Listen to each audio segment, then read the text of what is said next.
नमस्कार दोस्तों, मैं हूं राजीव और आप देख रहे हैं झारखंड अपडेट। दोस्तों चलिए शुरू करते हैं आज के इस सेशन को।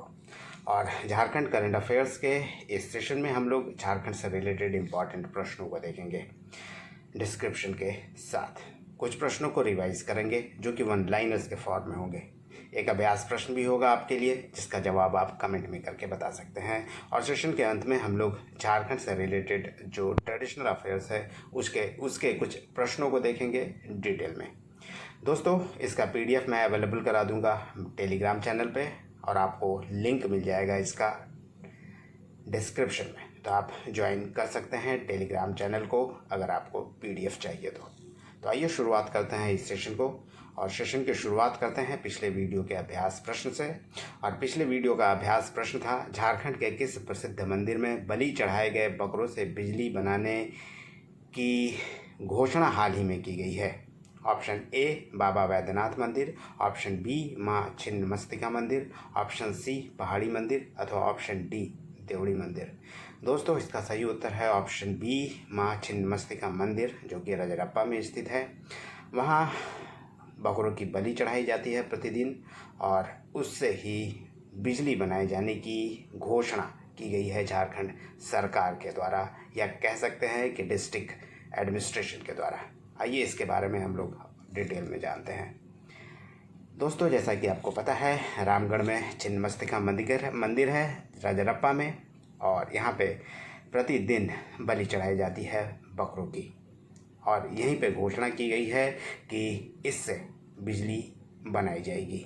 आपको बता दें कि रोज़ाना 23 किलोवाट बिजली बनाई जाएगी और इससे मंदिर परिसर में लगी स्ट्रीट लाइट को जलाया जाएगा।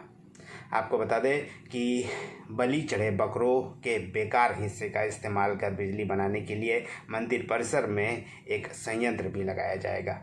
जैसा कि आपको पता होगा, भैरवी और दामोदर नदी के संगम पर यह मंदिर माँ छिन्नमस्तिका मंदिर स्थित है और यह एक सिद्धपीठ भी है।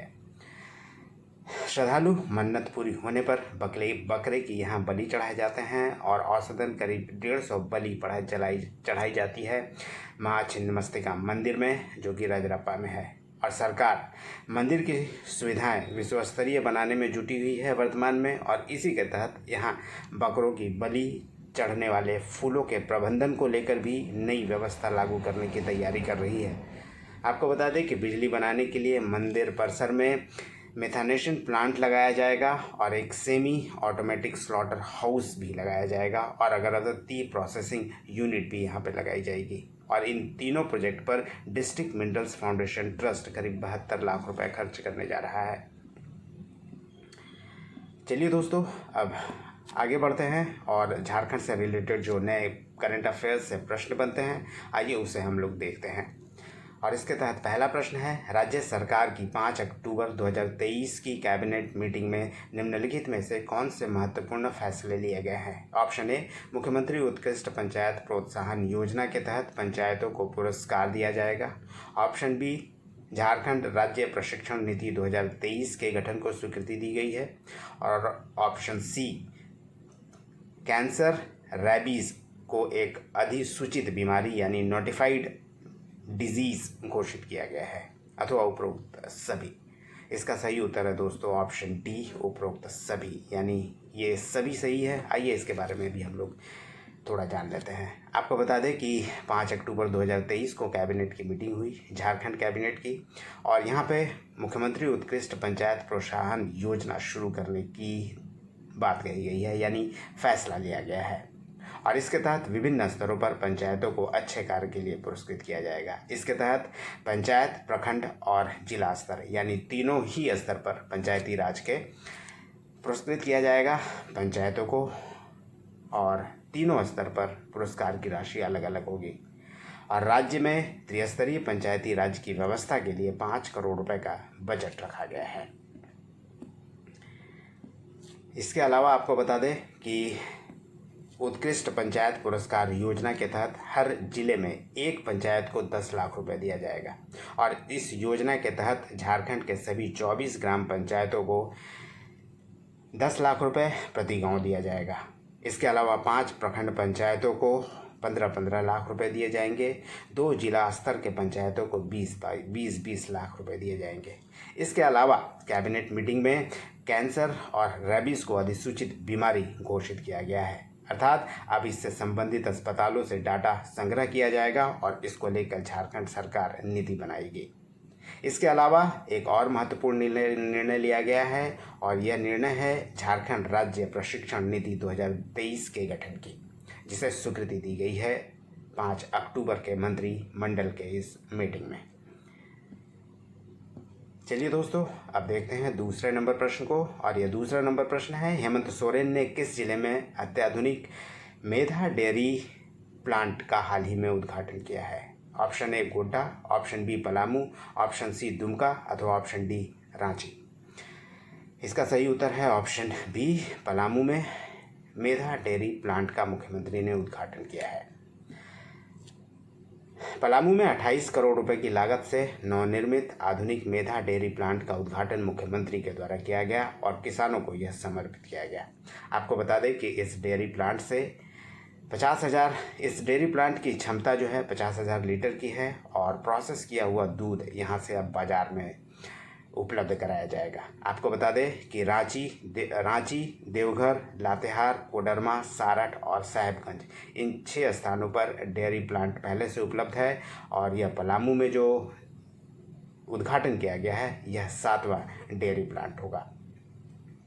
मुख्यमंत्री ने डेयरी प्लांट को 21.90 करोड़ का अनुदान भी दिया और इसके अलावा अनुदान की राशि प्रति 3 लीटर दूध के हिसाब से किसानों को वापस किया जाएगा।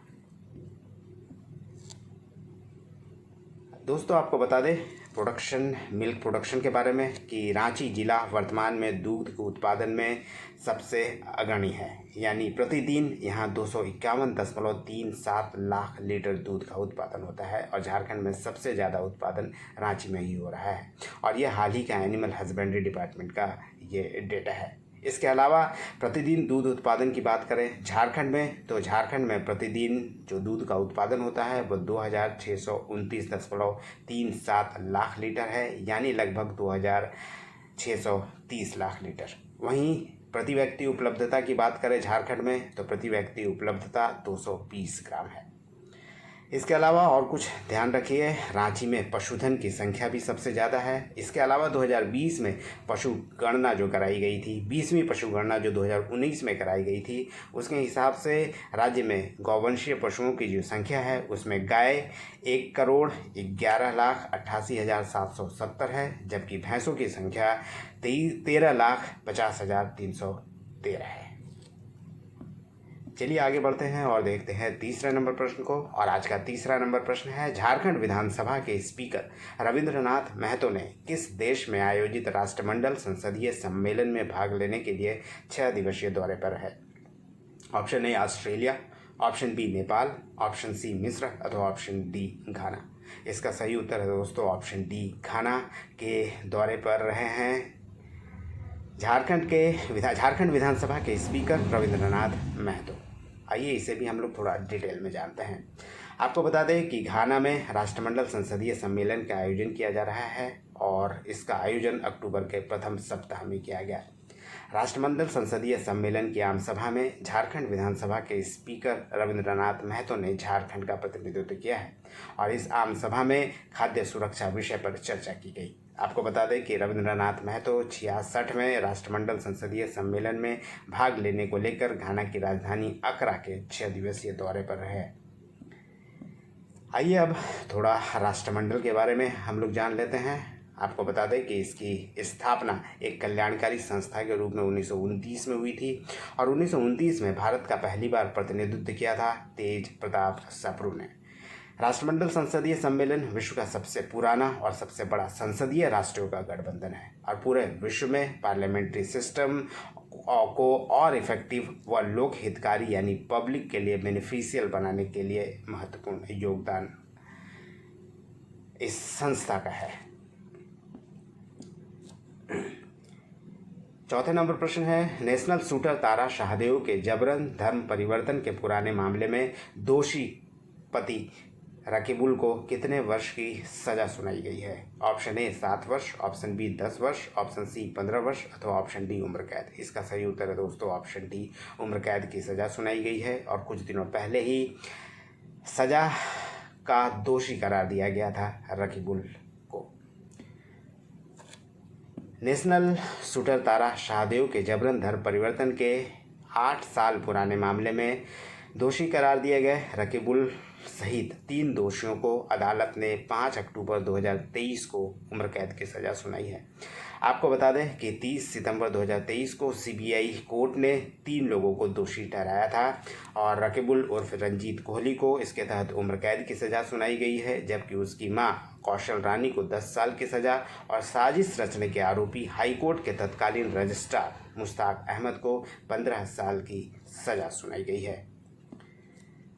आइए एक बार फिर जान लेते हैं तारा शाहदेव के केस के बारे में और तारा शाहदेव के बारे में। आपको बता दें कि तारा शाहदेव रंजीत कोहली और रकीबुल हसन की शादी हुई थी 2014 में और उसके बाद तारा शाहदेव को पता चला था कि रंजीत कोहली पहले से ही धर्म परिवर्तन कर इस्लाम कबूल कर चुका है और अपना नाम रकीबुल हसन रख लिया है। और तारा शाहदेव से शादी के बाद रंजीत उर्फ रकीबुल तारा को भी इस्लाम कबूलने पर दबाव डाल रहा था। तारा शाहदेव ने पुलिस में इस मामले में दर्ज कराया था एक केस और ऐसा करने पर उसकी पिटाई भी की गई थी और यहाँ तक बताया गया था कि उसे कुत्ते से भी कटवाया गया था। नेशनल शूटर तारा शाहदेव ने रंजीत सिंह कोहली पर धोखा देकर शादी करने का आरोप लगाया था और साथ ही इस संबंध में एक केस दर्ज कराया था। वहीं तारा शाहदेव के बारे में आपको बता दें कि यह नेशनल राइफल शूटर रही है झारखंड की और कई राष्ट्रीय शूटिंग प्रतियोगिता में मेडल भी हासिल कर चुकी है। इसके अलावा शूटिंग जज की परीक्षा भी वो पास कर चुकी थी और अंतर्राष्ट्रीय स्तर पर प्रतियोगिता में जज और टेक्निकल ऑफिसर बनने की पात्रता भी तारा शाहदेव ने हासिल कर लिया था। इसके अलावा Jharkhand state sports promotion society में वह कोच के तौर पर भी कार्य कर रही थी। चलिए देखते हैं 5वें नंबर प्रश्न को। झारखंड में किस दिन वनाधिकार से संबंधित अबुआ वीर दिशोम अभियान 2023 का शुभारंभ किया गया? ऑप्शन ए 5 सितंबर 2023, ऑप्शन बी 20 सितंबर 2023, ऑप्शन सी 2 अक्टूबर 2023 अथवा ऑप्शन डी 5 अक्टूबर 2023। दोस्तों, अबुआ वीर दिशोम अभियान की शुरुआत की गई है और इसे गांधी जयंती के दिन यानी 2 अक्टूबर 2023 से इसकी शुरुआत की गई। आपको बता दें कि गांधी जयंती के दिन 2 अक्टूबर 2023 को इस अवसर पर अबुआ वीर दिशोम अभियान 2023 का शुभारंभ किया गया झारखंड में। इस मौके पर राज्य के 30,000 से अधिक ग्राम सभाओं के वन अधिकार अधिनियम 2006 के द्वारा दिए गए अधिकार को लेकर शपथ ली गई। यानी ग्राम सभाओं ने जल जंगल और जमीन और इसके संसाधनों की रक्षा की शपथ ली। इस अवसर पर मुख्यमंत्री हेमंत सोरेन भी उपस्थित थे और वन अधिकार नियम के अनुसार अनुशंसा करने, जंगल और जमीन तथा इसके संसाधनों की रक्षा के लिए समर्पित और संगठित प्रयास करने का शपथ लिया गया। जिला स्तर, अनुमंडल और प्रखंड स्तर पर FRC यानी फॉरेन राइट सेल के गठन का भी निश्चय किया गया है, यानी इसे भी सुनिश्चित किया जाएगा ताकि FRC का गठन किया जा सके। चलिए दोस्तों, अब वन लाइनर्स के फॉर्म में हम लोग कुछ करंट अफेयर्स यानी झारखंड करंट अफेयर्स को रिपीट कर लेते हैं यानी रिवाइज कर लेते हैं। झारखंड के किस जिले में झारखंड हाई कोर्ट के एक बेंच को स्थापित किया जाएगा? इसका उत्तर है दुमका। झारखंड में पशुओं के लिए एम्बुलेंस सेवा किस जिले में शुरू की जाएगी? इसका उत्तर भी है दोस्तों दुमका जिले में पशुओं के लिए एम्बुलेंस सेवा शुरू किए जाने की घोषणा की गई है झारखंड सरकार के द्वारा। हाल ही में झारखंड पुलिस के संतोष बाबुंगा ने किस देश में world police body building championship में गोल्ड मेडल प्राप्त किया है? इसका उत्तर है कनाडा में इसका आयोजन किया गया था, यानी world police body building championship का, जिसमें संतोष बाबुंगा ने 2 गोल्ड मेडल जीता। हाल ही में झारखंड के कितने महिला फुटबॉल खिलाड़ियों को स्पोर्ट्स अथॉरिटी ऑफ इंडिया द्वारा कोलकाता में सम्मानित किया गया? इसका उत्तर है 2 खिलाड़ियों को सम्मानित किया गया, सुनीता मुंडा और नीतू लिंडा, जो कि फुटबॉल खिलाड़ी हैं। अगला प्रश्न है, झारखंड में स्थापित होने वाला मेडिकल यूनिवर्सिटी किस नाम से जाना जाएगा? इसका उत्तर है दोस्तों झारखंड मेडिकल यूनिवर्सिटी, यानी रिम्स को ही अपग्रेड कर झारखंड मेडिकल यूनिवर्सिटी बनाया जा रहा है। आइए और देख लेते हैं 5 प्रश्न को। और नेक्स्ट प्रश्न है, किस प्रसिद्ध अभिनेत्री को 17 जून 2023 को सिविल कोर्ट में सरेंडर करना पड़ा था? इसका उत्तर है बॉलीवुड की अभिनेत्री अमीषा पटेल। झारखंड के किस राजनीतिज्ञ को बीजेपी का राष्ट्रीय उपाध्यक्ष बनाया गया है? इसका उत्तर है दोस्तों झारखंड के पूर्व मुख्यमंत्री रघुवर दास को अब राष्ट्रीय कार्यकारिणी में शामिल किया गया है, यानी बीजेपी का राष्ट्रीय उपाध्यक्ष बनाया गया है। डॉक्टर आशा लकड़ा क्यों चर्चा में रही है? दोस्तों बीजेपी का राष्ट्रीय सचिव नियुक्त किया गया है आशा लकड़ा को, और आशा लकड़ा दूसरी बार मेयर बनी है रांची की। इसके अलावा non official part time director भी है वो महानदी कोलफील्ड लिमिटेड की। झारखंड में पूर्ण रूपेण नई शिक्षा नीति लागू करने वाला कौन सा विश्वविद्यालय पहला विश्वविद्यालय बन गया है? इसका उत्तर है central university of Jharkhand. Next प्रश्न है, झारखंड में मुख्यमंत्री पशुधन विकास योजना की शुरुआत कर दी गई है। योजना के तहत सरकार की ओर से कितने प्रतिशत सब्सिडी का निर्धारण किया गया है? इसका उत्तर है 50 से 90%, और इसका उद्देश्य किसानों की आय को बढ़ाना है। चलिए दोस्तों आगे बढ़ते हैं, और अब अभ्यास प्रश्न की बारी है, और देखते हैं आज के अभ्यास प्रश्न को। और यह अभ्यास प्रश्न है, कहानी संग्रह बंद कोठरी का दरवाजा की लेखिका कौन है? Option A Draupadi Murmu, option B Rashmi Sharma, option C Nimisha Dikshit, अथवा ऑप्शन डी जसिंता केरकेट्टा। दोस्तों इसका जवाब आप कमेंट में करके बता सकते हैं। नेक्स्ट सेशन में इसके उत्तर को हम लोग देखेंगे व्याख्या के साथ। आइए दोस्तों, अब बारी आ गई है स्टैटिक जीके के कुछ प्रश्नों को देखने की, और इसके तहत आज का जो पहला प्रश्न है वह प्रश्न है, भारत के इतिहास के संदर्भ में उलगुलान अथवा महान उपद्रव निम्नलिखित में से किस घटना का विवरण था? आपको बता दें कि दोस्तों यह प्रश्न यूनियन पब्लिक सर्विस कमीशन यानी यूपीएससी पीटी में पूछा गया था, जो पीटी आयोजित किया गया था 4 अक्टूबर 2020 को। इसका ऑप्शन है दोस्तों, ऑप्शन ए 1857 के विद्रोह का, ऑप्शन बी 1921 के मोपला विद्रोह का, ऑप्शन सी 1859-60 के नील विद्रोह का, अथवा ऑप्शन डी 1899-1900 के बिरसा मुंडा विद्रोह का। इसका सही उत्तर है दोस्तों ऑप्शन डी 1899-1900 के दौरान जो बिरसा मुंडा विद्रोह किया गया था उसे ही उलगुलान या महान उपद्रव कहते हैं। आइए इसके बारे में भी थोड़ा जान लेते हैं। बिरसा मुंडा जैसा कि आपको पता है उलगुलान और महान उपद्रव के विद्रोह के नेतृत्वकर्ता माने जाते हैं, जिसे ब्रिटिश सरकार द्वारा लगाए गए सामंती राज्य व्यवस्था के खिलाफ मुंडा विद्रोह के रूप में जाना जाता है। और इसका जो मुख्य कारण था वह था राजस्व कर का ऊंचा होना, यानी अंग्रेजों द्वारा राजस्व कर को बढ़ाया जाना, ईसाई मिशनरियों की दोषपूर्ण नीति थी आदिवासियों के खिलाफ, और जमींदारों व साहूकारों की शोषक नीति थी। ये मुख्य कारण था जिसके कारण उलगुलान करना पड़ा था बिरसा मुंडा को। बिरसा मुंडा के इस दौरान जो प्रमुख सहयोगी रहे थे वे थे गया मुंडा, सोमा मुंडा और दुर्गा मुंडा। गया मुंडा इस दौरान सेनापति के तौर पर कार्य कर रहे थे। सोमा मुंडा इस महान उपद्रव के धार्मिक सामाजिक शाखा के प्रमुख थे, और दुर्गा मुंडा राजनीतिक शाखा के प्रमुख थे। दोस्तों अब वन लाइनर्स के फॉर्म में आइए जान लेते हैं हम लोग स्टैटिक जीके को। और आज के स्टैटिक जीके में हम लोग 7th to 9th जेपीएससी के परीक्षा में जो फर्स्ट पेपर में 10 प्रश्न आए थे आज हम उसे देखने वाले हैं, जो एग्ज़ाम कराया गया था 19 सितंबर 2021 को। और इसके तहत दोस्तों पहला प्रश्न है, भूमिज विद्रोह का नेता कौन था? इसका उत्तर है गंगा नारायण। दोस्तों आपको बता दें कि गंगा नारायण, जिसे गंगा विद्रोह या गंगा नारायण का हंगामा भी कहा जाता है, और 1832-33 के दौरान यह विद्रोह किया गया था सिंहभूम क्षेत्र में। और इसका अगर मुख्य कारण की बात करें तो अंग्रेजों द्वारा अवैध तरीके से गंगा नारायण के चाचा को उत्तराधिकारी बना दिया गया था, जिसके कारण गंगा नारायण द्वारा यह विद्रोह किया गया था। और गंगा नारायण की मृत्यु की बात करें तो दोस्तों 1833 में गंगा नारायण की हत्या कर दी गई थी, और ये हत्या की गई थी राजा चेतन सिंह के द्वारा। और ये राजा चेतन सिंह जो थे ये खरसमा के राजा थे। अगला प्रश्न है, मुगलों के समय झारखंड का प्रदेश किस नाम से जाना जाता था?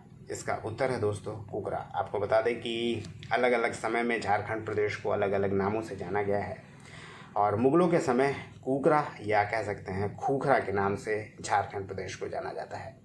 वैसे इससे मिलता जुलता और भी कई नाम हैं, जैसे आईने अकबरी की बात करें दोस्तों तो आईने अकबरी में कोकरा या खंकारह के नाम से झारखंड क्षेत्र को बुलाया गया है यानी पुकारा गया है।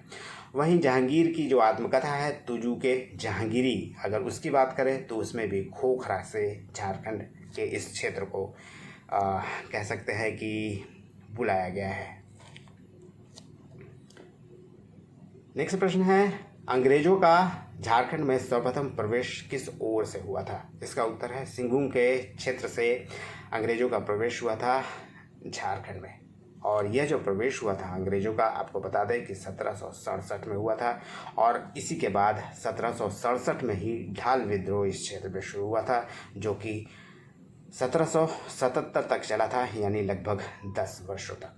और सिंहभूम क्षेत्र जो था दोस्तों वो मुख्यतः 3 क्षेत्रों में कह सकते हैं विभाजित था। एक ढाल विद्रोह उसी दौरान हुआ था जब 1767 से 1777 के बीच में हुआ था ढाल विद्रोह, तो कि ढालभूम क्षेत्र में था। वहीं अगर पोरहट की बात करें तो जो वर्तमान में चक्रधरपुर का एरिया है उसे पोरहट का क्षेत्र कहते हैं और यहाँ पे सिंह राजाओं का यहाँ पे वर्चस्व था। और कोल्हान क्षेत्र की बात करें तो हो लोगों का वहाँ पे शासन था सिंहभूम में, परंतु अंग्रेजों का प्रवेश ढाल राजा के क्षेत्र में हुआ था और ढाल विद्रोह भी ढाल राजा और अंग्रेजों के बीच हुआ था 1767 से 1777 के दौरान। नेक्स्ट प्रश्न है दोस्तों, किस पर्व से पहाड़ी खड़िया की आर्थिक स्थिति उजागर होती है? इसका उत्तर है फागो। आपको बता दें कि पहाड़ी खड़िया जो है मुख्य तौर पर कृषि कार्य करते हैं और शिकार करना पसंद करते हैं, यानी कह सकते हैं कि पहाड़ी खड़िया आदिम तरीके से जीना पसंद करते हैं और इनका जो मुख्य भोजन है चावल है और वर्तमान में इनकी जनसंख्या करीब 1,60,000 के आसपास है। नेक्स्ट प्रश्न है, किन आदिवासियों का निवास स्थान टंडा के नाम से जाना जाता है? आपको बता दें कि जो बिरहोर जनजाति है उनका जो निवास स्थान है या कह सकते हैं उनकी जो बस्ती होती है उसे टंडा कहते हैं।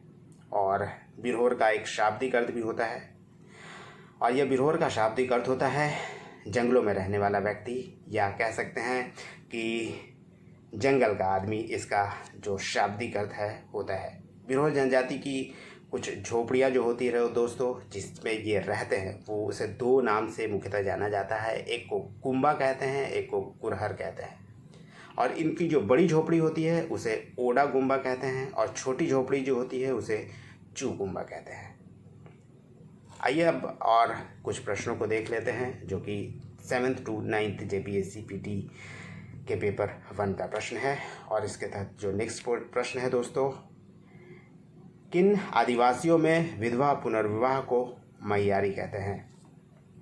दोस्तों ये जो कोरवा जनजाति है जो कि आदिम जनजातियों की एक श्रेणी है, यानी 8 आदिम जनजातियों में से एक कोरवा जनजाति है, इसमें जो विधवा पुनर्विवाह की परंपरा है इसे मैयारी कहते हैं। और कोरवा जनजाति को वैसे कोलोरियन जनजाति का समूह का जनक भी माना जाता है। और कोरवा जनजाति की जो पंचायत होती है उसे दोस्तों मैयारी कहते हैं, ये भी याद रखिएगा, काफ़ी मिलता जुलता शब्द है मैयारी और मैयारी। विधवा इस यानी कोरवा जनजाति में विधवा पुनर्विवाह जो होता है उसे मैयारी कहते हैं, जबकि इनकी जो पंचायत होती है उसे मैयारी कहते हैं। नेक्स्ट प्रश्न है, घुमकुड़िया का क्या तात्पर्य है? दोस्तों युवा गृह होता है आदिवासियों का जो उसे घुमकुड़िया कहते हैं और यह घुमकुड़िया जो होता है यह उरांव जनजाति के उरांव जनजाति में जो अविवाहित बच्चे होते हैं या लड़का हो या लड़की उसके लिए युवा गृह होता है, उसे हम लोग घुमकुड़िया कहते हैं, यानी उरांव जनजाति में घुमकुड़िया कहते हैं। और इसकी 2 शाखाएं होती है और ये 2 शाखाएं में एक तो होती है लड़कों के लिए और एक लड़कियों के लिए। और जो लड़कों के लिए होता है उसे हम कहते हैं दोस्तों जोक एरपा, और यानी ये लड़कों के लिए होता है जोक एरपा। और जो दूसरा होता है वो होता है पेलेरपा, जो लड़कियों के लिए युवा गृह होता है। इसके अलावा मुंडा जनजाति में भी जो युवा गृह होता है दोस्तों, उसे गिद्दीओड़ा के नाम से जानते हैं। नेक्स्ट प्रश्न है, पालकोट की गुफाएं किस जिले में अवस्थित है? इसका उत्तर है गुमला। आपको बता दें कि गुमला में एक प्रसिद्ध गुफा है जो पालकोट की गुफाएं के नाम से जानी जाती है। इसमें गर्मी के मौसम में काफ़ी ठंडा रहता है ये, और इसमें इस संबंध में एक किंवदंती है, यानी कहावत है कि सुग्रीव ने अपने भाई बाली के साथ यहाँ पे शरण ली थी। और इसके पास में एक गोबर सिल्ली भी जगह है पालकोट के पास, जहाँ प्रसिद्ध जो कि एक प्रसिद्ध पर्यटन स्थल भी है। और यहाँ पर एक चट्टान है और चट्टान के ऊपर एक दूसरा चट्टान खड़ा है जो आकर्षण का केंद्र है इस क्षेत्र का। नेक्स्ट प्रश्न है, लोहा गलाना किन आदिवासियों की एक पारंपरिक पेशा है? इसका उत्तर है असुर। असुर जो कि एक आदिम जनजाति है और इनका जो मुख्य पारंपरिक पेशा है वो लोहा गलाना ही है। और आदिवासियों में अगर असुर यानी आदिम जनजातियों में अगर असुर की बात करें तो इनका झारखंड में प्रवेश मध्य प्रदेश की ओर से हुआ था। इसे भी दोस्तों याद रखिएगा। और इसकी जो संस्कृति होती है इन लोगों की, इसे मय संस्कृति कहते हैं, और इनकी भाषा असुरी होती है या मालय भाषा भी कहते हैं उसे। नेक्स्ट प्रश्न है, किसे मंदिरों का नगर कहा जाता है? दोस्तों मंदिरों का नगर तो वैसे कहा जाता है देवघर स्थित मंदिर को जिसे वैद्यनाथ धाम कहते हैं, परंतु अगर गांव कहें मंदिरों का गांव तो वो मलूटी है। और यह मलूटी दुमका ज़िले में है, शिकारीपाड़ा के क्षेत्र में, और इसे गुप्त काशी के नाम से भी जानते हैं।